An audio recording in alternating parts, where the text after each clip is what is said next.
Maxio is a result of two companies merging. Correct. Can you tell me, set a little bit of context of how these companies came to be, and why merge? Yeah, great. Well, so it was brought together by Battery Ventures, and they've been investing in the CFO space, the office of the CFO, for years, and have had a lot of successful companies and have a lot of experience in the space. And it's a very interesting market. Maxio is the combination of two companies. One was called SAS Optics, and the other one was Chargeify. SAS Optics was about subscription management, revenue recognition, and helps you. I was a customer of SAS Optics at a previous company, and it helps you build reports so you can better understand the business that you're running, what's happening in terms of your customer cohorts, and where you want to go in terms of monetization strategy. So that's one set of capabilities and activities.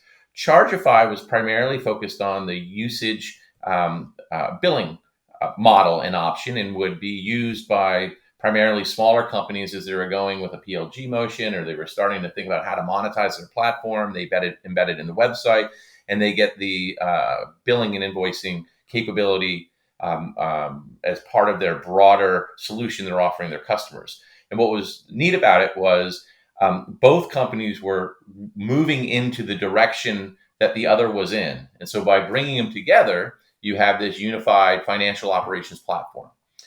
For me, what was interesting was when you think about CFOs, you have controllers who are producing your financial statements, and they're using general ledgers, and they have all the GAAP principles that they have to abide by. So it's pretty structured and lots of governance. In this world of financial planning, analysis, and billing, it's a little bit more wild, wild west.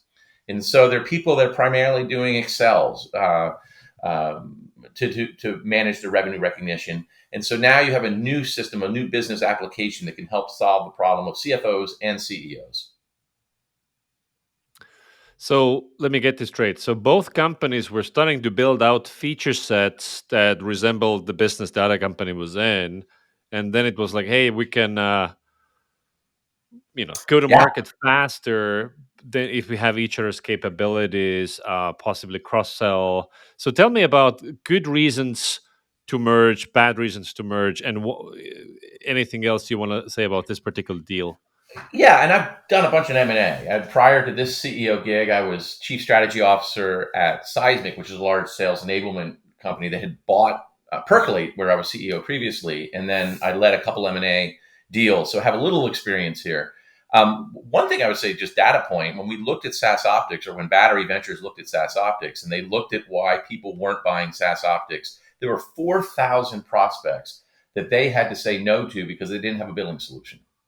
So having Chargeify all of a sudden allows you to have a broader set of capabilities in the market and allows you to have a broader TAM. So I think one of the first things you think about M&A is how big is your TAM, your targeted addressable market, and are there adjacencies that are logical based on the feedback you're getting from prospects, customers, analysts, that if you added on, you would be have a bigger TAM and you'd be stickier. So for your customers, you want to sell in additional products and services and grow your net retention, which is one of those key SaaS metrics that everyone cares about. And M&A can get you there. So I think about growth levers along really three dimensions.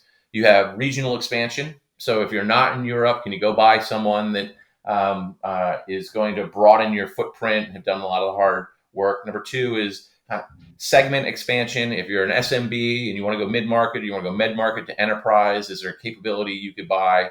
And then number three is this target adjacency and category that's going to give you a broader set of capabilities. So I do think you want to think about those three things. Clearly getting inorganic growth. So having additional ARR helps. Everyone likes growth. And I think another component to really think about is the cultural fit. And if you look at the research, 80% of M&A is not successful, meaning that they have not returned value disproportionate, or 3x of what the investment was. And that often comes down to a cultural misalignment. So I think one of the things people really want to think about during the courting phase is, are these two companies going to match? And how do you know that? What do you look for?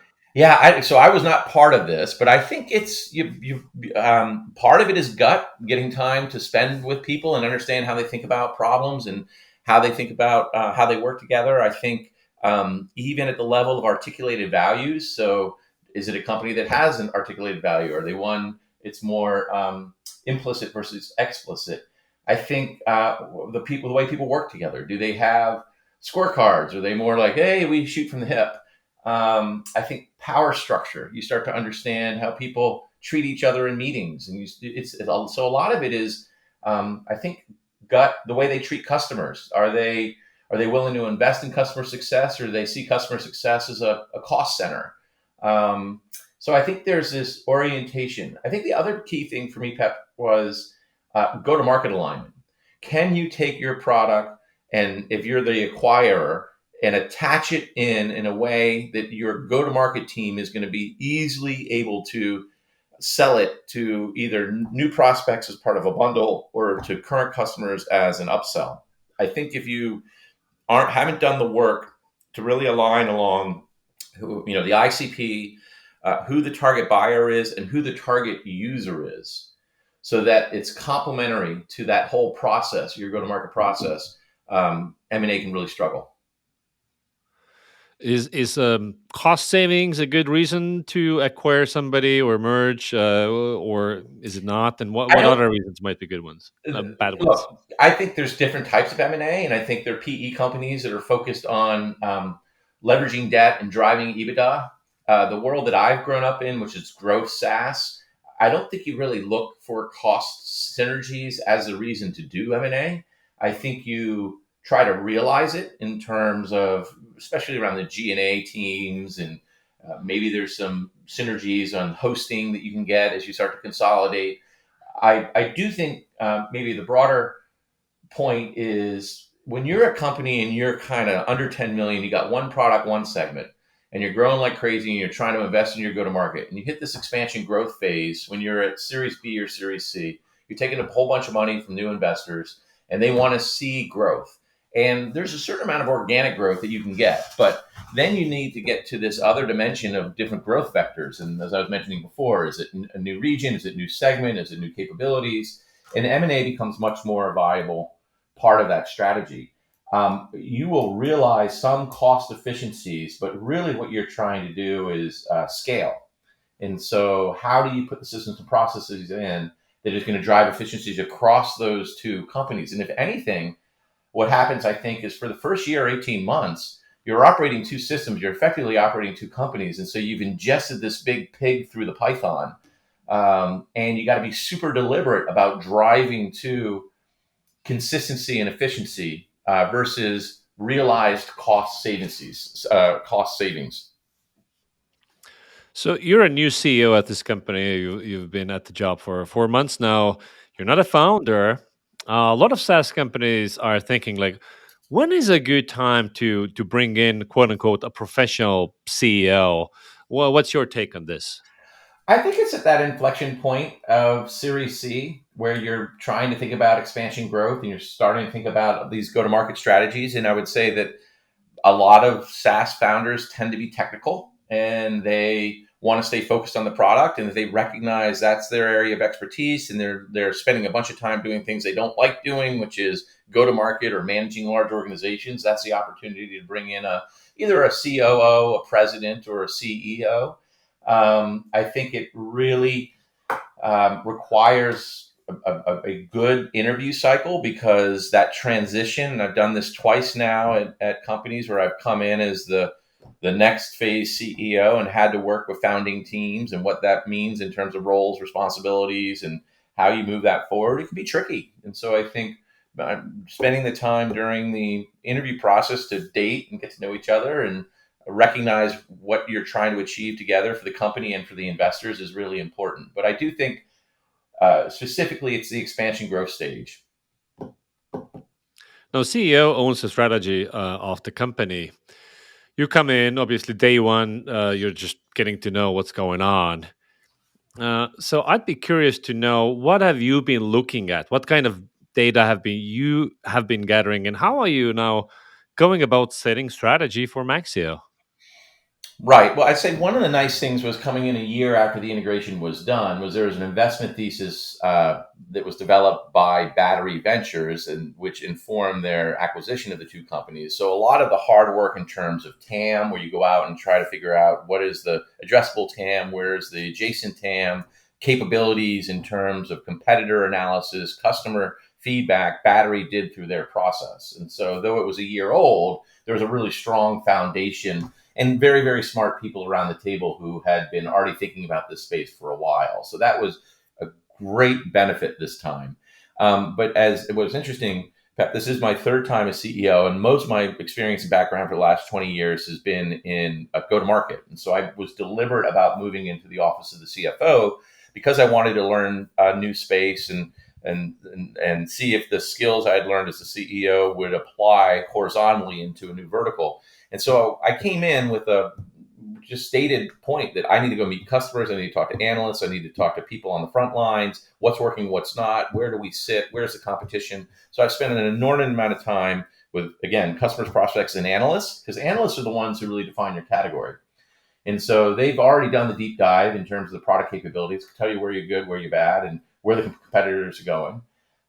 And then the other thing I did was because we were an M&A, right, bringing two companies together, trying to charge and chart this one Maxio. So what is one Maxio? What does Maxio look like going forward? And so we picked an event, SaaStr, and we created it as a lightning bolt, lightning strike. And so our new UI and UX is going to come out at SaaStr. The single sign-on is coming out. Our new website's being launched. So you have this unifying experience for everyone across the previous legacy companies to focus on bringing birth to the new company. And so through that, you start to uncover the sacred cows. You start to uncover where people are still think that this legacy way of doing it's the right way, and start to articulate the opportunity for the new way.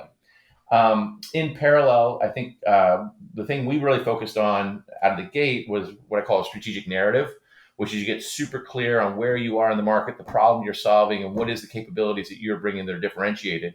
That translates into your positioning and messaging, and that translates into your go-to-market motions. So if we could get everyone literally on the same page in terms of the positioning and messaging in the sales cycle, the go-to-market team is humming. And that's what we're launching at SaaStr in a week or so. In parallel, though, you have to have this broader strategy process. I used the book Playing to Win. It was a great strategic process. I've used it at several different companies. I was introduced to it by a mentor at Salesforce. And it is a deliberate strategic planning process. And we're going to have a meeting on September 26th where we present our initial strategy to the board. And this strategy is meant to be where we want to go over the next 3 to 5 years. I know it's wrong. We will not have gotten everything right. But I think bringing a point of view to the board with a set of assumptions, with data to inform it, a set of questions you want to get addressed, you start to bring the board and management team together in terms of how they're envisioning the future and what it's going to take in terms of capabilities to go after it. And that will cycle. We'll spend the next 3 months kind of cycling on it. But by the beginning of the fiscal year, the strategy should be locked. It'll translate into an operating plan that everyone's executing against. And then next September, when we come back, we'll say, hey, we're updating the strategy. We shouldn't be changing the strategy, but we should be updating it a little bit based on what's happened over the last 3 to 6 months since we last finalized it. And you'll course correct. So I think having those 3 things kind of going in parallel, one is the strategic narrative. Number 2, which I didn't mention explicitly, is the roadmap, but driving the roadmap in terms of what are the capabilities you're going to be bringing. As part of that is your M&A strategy. Who might you go buy? And then the third part is the strategic planning process. As a new CEO, having those 4 things, work streams going in parallel is critical. The strategy, what does that look like? So is there, if you go by Roger Martin's playbook, do you have like 20 pages of what would have to be true, and then argument and discussion? And is there also like a TLDR version, like a one Yeah. pager that you evangelize? Yeah. So I would say there is the TLDR version for me. If people are interested, is go get the Playing to Win book. There's 5 questions that you're trying to answer. Mm. What is our aspiration? meaning what does success look like for you over the next 24, 36 months? Where do you want to play, which is basically your category and your ICP, right? Where do you want to play? Mhm. How are you going to win? So what's the differentiated capability that you offer compared to the other competitors in the market space? And that's a really hard conversation, right? Because everyone's like, "Oh, we're differentiated," and you poke at that a lot. Number four is what are the capabilities we need to build? So you have to have a realistic assessment of what you do well today, what's your core DNA, which going back to our earlier conversation may lead you to go buy someone else. If you don't have a full differentiated capability, you need to go build it or buy it. And then the fifth piece is really around what are the systems and processes you have to put in place. And so if your entire company is oriented around winning in the mid-market space and financial operations platform, what does that mean in terms of the people that you hire? What does that mean in terms of the partnerships you develop? But at the end of the day, Pep, you take those things and you put it on one page and you say, this is our strategy. And there's a whole bunch of backup in terms of data and analysis that goes into that. I take that strategy and I convert it into an iteration of what Mark Benioff uses as the V2 mom, the vision, the values, the methods, the obstacles, and the whatever his one is. I have a slightly different version of it. But I literally think you print that out as one page, you put it on everybody's desk, and you say, this is where we're going. And then everyone knows our vision is X, our mission over the next 18 months is Y. Here are the objectives and the work that they do each day, they try to align with it. And I think the last piece of that is you really want to be sensitive to the stage of the company. Like what worked for Microsoft and Salesforce, where I used to work, isn't going to work for a $50 million, 300 person company. So you got to, as a CEO, be sensitive to how do you bring in the appropriate, stage appropriate processes for doing strategic planning, organizational alignment, systems of accountability, et cetera. The hardest part about the strategy piece, in my experience, or one of the harder parts, is the theory of advantage. Like, why are we going to win? Yeah. What can you tell us about Maxio's strategy? Why are you going to win? Oh, that's a great question. Well, I think that the alternative right now is people are using Excel. So the theory to win is we're going to make a CFO's job easier and they're going to be more efficient and they're going to be more effective. And if you can solve that pain in terms of how do CFOs close their books, SaaS CFOs close their books, there's a willingness to pay. The thing that's interesting for me, Pep, is as a CEO, like the thing that I'm really focused on is managing the business and managing the board and managing investors. Like, so every 18 months you're going out, well, every 12 months you're going out to raise more money so that you can get to the next 18-month milestone. Today you're hearing in the marketplace, people need to make their cash work for the next 2.5 years. The way you create stories about your success and where you're going to go in the market is using the type of analysis that our system provides. So customer cohort analysis, ARR waterfall, go-to-market strategy, what we call monetization, what pricing is working with different segments. So all those core business questions that you want to address around operating metrics, our system enables, and it changes the game. Like we can go from closing the books, meaning not just the financial statements, but also all the operating metrics that you would produce for a board meeting or end of month. People take 15 to 18 days. We can have that done in 3 days. And so your ability to be able to have access to information, accurate information, because we're the system of record for invoicing and billing, so you have accurate information that you can take action on in the first week after a month closes is invaluable. So sounds a lot like classic Clayton Christensen's competing against non-consumption. Like if Yeah. they're not using a solution, Yep. you have a new thing.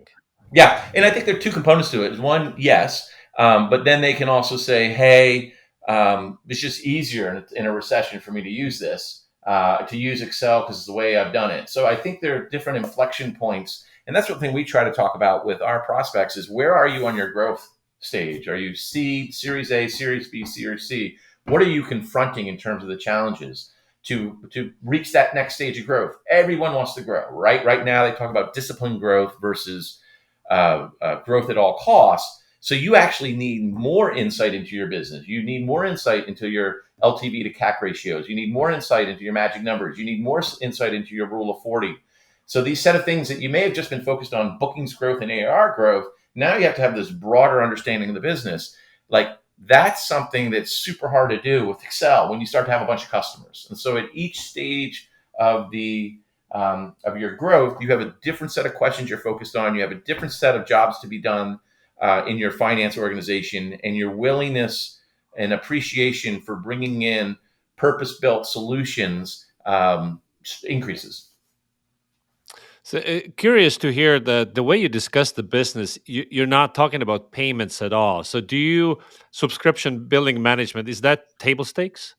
Yeah, absolutely. Right. It's the invoicing and billing data. Well, one, so I've been through due diligence a bunch of times, right? And if you don't have this data ready to go for people to go poke at it for either raising money or if they're going to acquire your company, it's hundreds of hours of work with your CFO. And you're going back and you're trying to find contracts and you're trying to find, okay, wait, when did they sign? What was the agreement? And you're trying to consolidate that into a way to represent your different customer cohorts. It's wicked hard. And so I think that the key is having a system. Usually people start with QuickBooks or they start with Xero as their general ledger when they're getting started. They need a system of insight which is tied to the way that they're running their business to complement that. At some point they will probably go to NetSuite or they'll probably go to Intact because there's more controls, and it's like, if you're going to go IPO, you need to be one of those guys.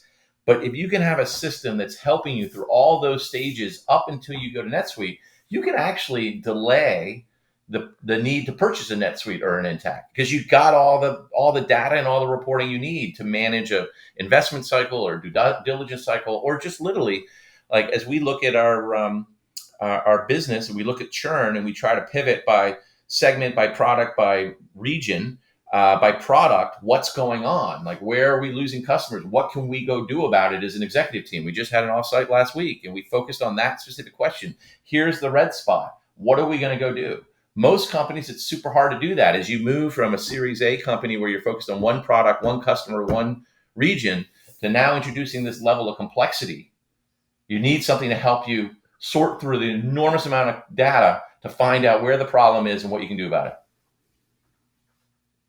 So do I understand correctly that you identified an underserved market segment before they're ready for NetSuite, but they're Yes, big enough that they can't use, I don't know, Stripe's revenue recognition anymore?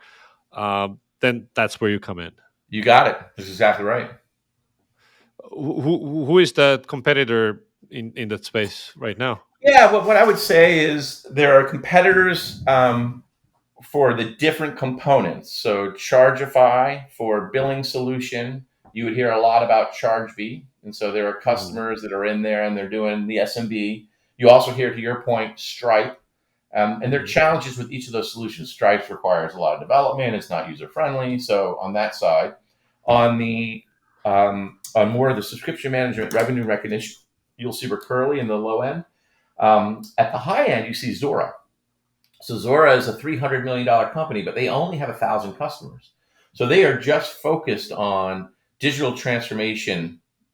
And so there's another competitor in that sort of enterprise mid-market space is a company called Ordway. And they do some subscription and revenue recognition. But I do think you're starting to see some of this consolidation of bringing those pieces together. And this is where Battery led a year ago, was to connect those. And so the other competitors are starting to offer some other capabilities around revenue recognition, subscription management. So I do think this idea of building a financial operations platform that sits within the monetization ecosystem that allows you to do things like subscription management, revenue recognition, billing, payments, AR management from one system will be the future. To go for this market opportunity, you're making some sort of strategic trade-offs. You're doing more of this, and in order to do more of that, you need to do less of the other thing. So, what are you choosing not to, invest in as much to go after this opportunity?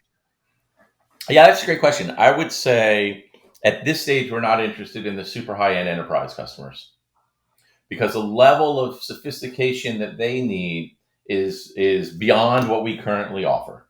We are very interested in the high end mid market, and so we've offered new capabilities around multi entity, for example. We are interested in being global, so we are. SAS Optics had a hosting site in Europe, and we're just bringing Chargify's hosting site on Europe in Europe on board, so that now customers in Europe can feel more confident about the data, as most companies need to do. I would say the other area that we are not focused on is the very, very small SMBs. Because our system is some flexibility, it requires service implementation to get up and running, and the cost to do the customization outweighs the proportion you would want to spend on technology. So I would say we're a solid mid-market play. If you're making more than $1 million, but under $100 million, we can help you be successful. So I think getting super clear on your segment and your ICP. The other thing I would say is we're primarily focused on B2B. So there are some customers like ChargeB, for example, has a long history in B2C. And B2C customers need something different from their billing platform. And what we've said is, no, we're only focused on B2B or primarily focused on B2B. We do these set of things well. And so we aren't spending time on the B2C core use cases. This is your third CEO gig, so you've seen a bunch of stuff. You've learned lessons. What would be your 3 pieces of advice to fellow SaaS CEOs? Yeah. Number one, cash is king. You've got to understand what's happening with cash every day, what your zero cash date is, especially if you're VC backed. You got to be talking about it. You got to be communicating it, especially in a recessionary period like this. Is how long is your cash going to last? What are the decisions you're making that are consuming or generating cash? And do you have alignment with that on your team and your board? I think that's number one. I think number two is I think a lot of founder CEOs take money from VCs and PEs and almost resent it because they feel like they've sacrificed control, and so they have almost an acrimonious relationship with their investors. And as you described, professional CEO or the one that's being called in, I think I have real clarity that my boss is either the VC or the PE firm, and so I view them not as threatening but as partners. Like they had a specific idea about what this space was going to do. They made a thesis. They invested a bunch of money. And so then my job is, how do I manage the board in a way where I'm answering their questions and we're participating on legitimate issues? And I'm coming forward and saying, look, I don't understand this, or this doesn't seem to make sense. Can you help me understand? And it's like you get them on your side of the table versus feeling like they're always on the other side of the table. That's critical. I think for founder CEOs that want to go all the way through to IPO and ring the bell, their ability to understand investors at different stages. So a seed investor is going to be different than a Series A, B, C, and then if you're luckily enough to get to a crossover fund, so you're going to IPO, those investors have different priorities. They have different ways of thinking about the world. And your job is to kind of manage those different stakeholders in a partnership. So that'd be number two. Number three, I think it's nothing new, but it's focusing on your executive team, because your executive team, as Laconi talks about, is your first team. And that's the team that's going to help you solve business problems. And if you're an early stage founder CEO, you've probably hired your friends. You guys have been through war together. You're never going to part. But if you're a CEO, you always have to be evaluating the talent around the table and can they scale?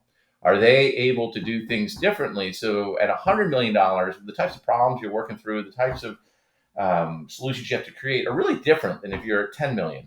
And again, if you want to scale as a CEO, I think the opportunity is support the people you got. When you have an opportunity, bring in someone that's going to help you get to the next stage. And then how do you raise the game for the whole executive team?